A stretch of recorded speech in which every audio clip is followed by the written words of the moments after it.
চল আচার খাই। আপু 20 টাকার জলপাই আচার দেন তো। দিচ্ছি ভাইয়া। আর ভাইয়া তুমি? আরে আখি বোন তুই এখানে? ভাইয়া কেমন আছো তুমি? হ্যাঁ আমি তো আলহামদুলিল্লাহ ভালো আছি, কিন্তু তোর এই অবস্থা কেন? কি ব্যাপার নন ভাই, রাস্তার মেয়েটাকে কেন বোন বলতেছে? ভাইয়া দেখতে তো পারছো আমার কি অবস্থা, তোমার কত বছর পরে দেখলাম। ঠিক আছে, কিন্তু তোর এই অবস্থা কেন? তুই কেন রাস্তাঘাটে আচার বিক্রি করতেছস? বুঝলাম না, নন ভাই কি মাথা ঠিক আছে? ভাইয়া এটা আমার কপালে ছিল, তাই আমি রাস্তাঘাটে আচার বিক্রি করতেছি। কি বলছ? এমন কি হয়েছে বোন যে তোর লাইফে তুই রাস্তাঘাটে আচার বিক্রি করতেছস? আরে ভাই এই মেয়েটাকে আপনি চিনেন নাকি? আরে হ্যাঁ রে ভাই, ও আমার খালাতো বোন হয়। দেখছো যখন রাস্তাঘাটে সে আচার বিক্রি করে খাচ্ছে। ভাইয়ের সাথে এই ছেলেটা আবার কে?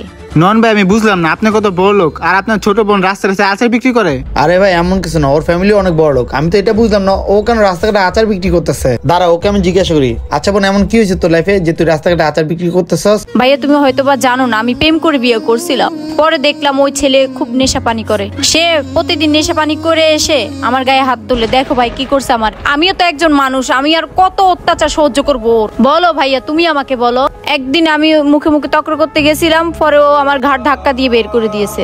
কি বলিস বোন, তোর লাইফে এত কিছু ঘটে গেছে? তুই এই রাস্তাঘাটের জন্য আচার বিক্রি করবি? তুই আমাদের পাশে যাইতি, আমার বাবাকে বলতি, আমাকে বলতি, তোর বাবা আমাকে বলতি। ভাইয়া বাবা যে মারা গেছে তুমি তো এটাও জানো না। কি? বাবা মারা যাওয়ার পর আমার শ্বশুর বাড়ির লোকজন যৌতুকের জন্য প্রতিদিন আমার সাথে অত্যাচার করত। বাবা মারা যাওয়ার আগে আমার স্বামীকে 10 লাখ টাকা দিয়েছে আমার সুখের জন্য। তারপরও আমি সুখে থাকতে পারলাম না। ওই টাকা নিয়ে আমার স্বামী সব নেশাপানি করে শেষ করে দিয়েছে। কি বলছিস বোন, তোর লাইফে এত কিছু ঘটে গেল, তুই আমার সাথে যোগাযোগ করার চেষ্টা করলি না কেন? আমাকে সব খুলে বলতি।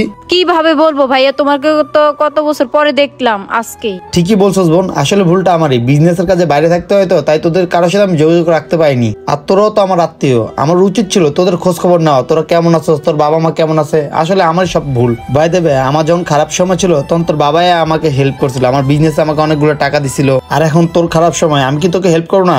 তোকে এসব বিক্রি করতে পারে রাস্তাঘাটে? তুই আমার সাথে এখনই বাসায় চল। শোন বোন, আজকের পর থেকে তোর সব দায়িত্ব আমি নেবো। তোকে আর রাস্তাঘাটে এসব বিক্রি করে খেতে হবে না। ভাই আপনি কি পাগল হয়ে গেছেন? এসব রাস্তার মেয়েকে আপনি বাসা নেবেন? নন তুমি চুপ থাকো। তুমি জানো আমার বিপদের সময় ওর বাবা মা আমাকে হেল্প করছিল, এখন ওর বিপদের সময় ওকে হেল্প করা আমার উচিত। এখন আমি ওকে সাহায্য না করলে ওর বাবার আত্মা কষ্ট পাবে। এই জন্য ভাই আপনি রাস্তার মেয়েকে তুলে নিয়ে আপনার আশপাশে লাগবেন? এইসব ফকিনি রাস্তায় মানায়। আচ্ছা যাই হোক ভাই, হয়তো আপনার আপন বোন না, হয়তো আপনার খালাতো বোন। এদের সাথে সম্পর্ক রাখাতে না রাখাই ভালো। তুমি জানো না ওর ফ্যামিলি আমার জন্য কতটা স্যাক্রিফাইস করছে। আমি লেখাপড়া করার টাকা পাই না, ওর ফ্যামিলি আমাকে লেখাপড়া করাইছে। আমি একটা বিজনেস করছিলাম, সেখানে আমার লস হয়েছিল, ওর বাবা মাই আমাকে টাকা দিচ্ছে। আমি হতাশ হয়ে গেছিলাম, আমার ফ্যামিলি আমাকে সাপোর্ট করে নাই। বুঝতে পারছো? আমার যখন বিপদ ছিল ওর বাবা মা আমার পাশে ছিল। এখন ওর খারাপ সময়, আমি কি ওর পাশে থাকবো না? বোন তুই কোনো টেনশন করবি না, আজকের পথে তোর সব দায়িত্ব আমি নিবো। আর যে লোকগুলো তোর ক্ষতি করছে না তাদের সবগুলোর খবর আছে। ওরা তোর অবস্থা করছে না, ওদেরকে আমি জেলের ভাত খাইয়ে ছাড়বো। ওরা জানতো না যে তোর একটা বড় ভাই আছে। তুই নিজেকে কখনো একা মনে করবি না, আমি তোর পাশে আছি। বোন চল আমার সাথে। ভাইয়া আমি তোমার সাথে যাব না, আমি একজন মেয়ে মানুষ, আমি চাই না তোমার বোঝা হয়ে থাকতে সারা জীবন। চুপ থাক, তুই কোনো বাইরের লোক না, তুই হলো আমার বোন। তুই আবার আমার উপরে কিসের বোঝা? চল আমার সাথে বাসায় আয়। না ভাইয়া যাব না। আরে পাগলা আয় তো তুই।